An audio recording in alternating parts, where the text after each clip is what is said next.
आपण पाहताय प्राध्यापक डॉक्टर मच्छिंद्र सत्य यांचे लोकसंवाद न्यूज, सत्य जे तुमच्या समोर।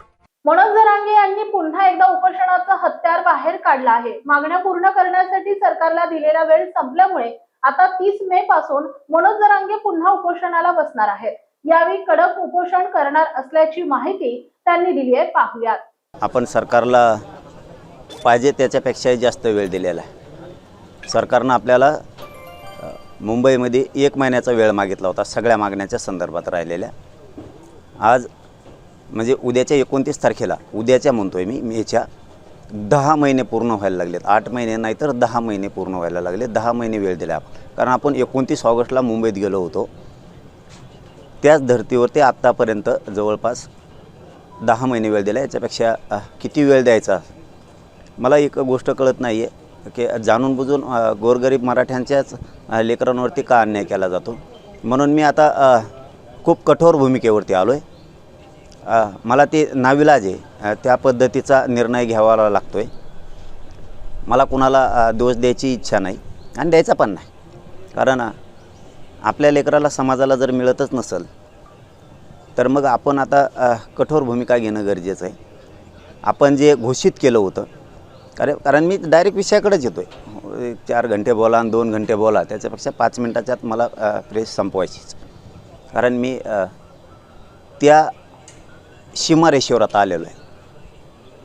30 मेचं जे आपलं आंदोलन, आमरण उपोषण आपण ठरवलं होतं ते फायनल होणार आहे 30 मेला, परंतु त्याच्यात फक्त थोडा जास्तीचा बदल केला आहे आपण।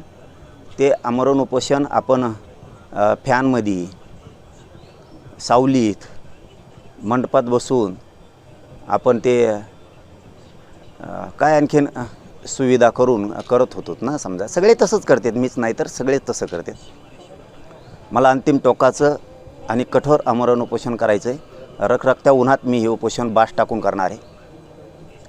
ना कुठलं पाणी, ना कुठलं जेवण, ना पायात चप्पल घालणार आहे, ना काय करणार आहे।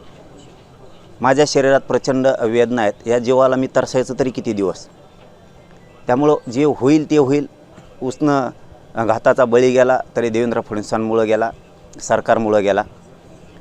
कितीही जीवाची लाहीलाही झाली तरी हरकत नाही आहे, कारण माझ्या समाजाच्या लेकरांच्याच आयुष्याचा उन्हाळा झाला आहे। तर आपण आपली का कदर करायची। ते उन्हात कुठंही होईल, ते जंगलात होईल, रानात होईल, ते कुठंही होईल, परंतु ते खूप कडक आणि त्या रखरखत्या उन्हात ते आमरण उपोषण होणार आहे। आणि त्या भूमिकेवरती मी आता ठाम आहे। आता शेवटी त्याच्यात किती त्रास होणार आहे, किती जीवाची लाहीलाही होणार आहे, किती कडक ऊन आहे, किती त्रास आहे, किती त्या वेदना होणार आहेत, याचा मी कसलाही विचार करायचं नाही ठरवलेलं। मी आता माझ्या निर्णयावरती फायनल आहे, कारण हे सारखे उपोषण करूनसुद्धा माझ्या जीवाला इतक्या वेदना आहेत आणि इतका त्रास आहे प्रचंड। एकदा कुठंच ते तुकडा पडू दे, सरकारचा तुकडा पडेल नाही तर माझ्या जीवाचा तरी पडेल। या भूमिकेवरती मी फायनलच आता आलेलो आहे की आपण किती दिवस आता हे असं करत राहायचं। सरकारनं किती दिवस शब्द द्यायचे आणि आपण किती दिवस त्यांना वेळ द्यायचा। हे सलग आता 3 वर्ष झाले हे आंदोलन सुरू आहे। त्यामुळं ही जी मी तुम्हाला त्या दिवशी सांगितलं होतं की मी कठोर आंदोलनाची भूमिका घेणार आहे, तर हे मे महिन्याच्या या कडक रखरखत्या उन्हात हे आमरण उपोषण होणार आहे।